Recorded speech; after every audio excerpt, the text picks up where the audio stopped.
ইন্ডিয়াতে থাকতে গেলে যেমন আইডি প্রুফ লাগে আর তার সাথে যে কোনো অফিসিয়াল কাজের জন্য আইডি প্রুফ দরকারি, তেমনই আমেরিকায় থাকতে গেলেও আইডি প্রুফ অবশ্যই লাগবে, সেটাই স্বাভাবিক।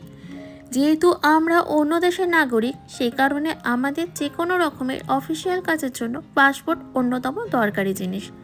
এখানে আমরা যখন ঘুরতে বেড়াতে যাই, সাথে করে সর্বদা পাসপোর্ট ক্যারি করাটা একটু ভয়ই লাগে, কারণ যদি হারিয়ে যায় এটা তো একটা মাথায় থাকে ভয়ের।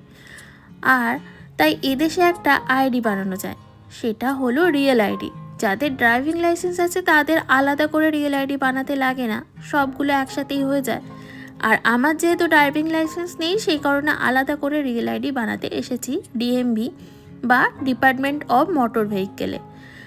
আর এখানে অ্যাপয়েন্টমেন্ট নিয়েও আসা যায়, আর বিনা অ্যাপয়েন্টমেন্টও আসা যায়। যেখানে ডকুমেন্টসগুলো জমা দিতে হবে তার জন্য একটি কোড নিতে হয়। আমরা প্রায় 2 ঘন্টার মতো ওয়েট করার পরে একটা কোড পেয়েছি, যেটার নাম্বার হচ্ছে G237 আর এখন চলছে G209। আমরা যখন এসেছিলাম তখন চলছিল G101। যারা অ্যাপয়েন্টমেন্ট বুক করে আসে তাদের এই কোডটি নেওয়ার জন্য এতক্ষণ দাঁড়াতে হয় না, খুব তাড়াতাড়ি পেয়ে যায়। এই ঘরটা যে দেখছেন, এখানে যারা ড্রাইভিং লাইসেন্সের রিটেন এক্সাম দিতে আসে তারা এই ঘরটাতেই দেয়। আর হ্যাঁ, রিয়েল আইডি বানাতে আমাদের লেগেছে $40।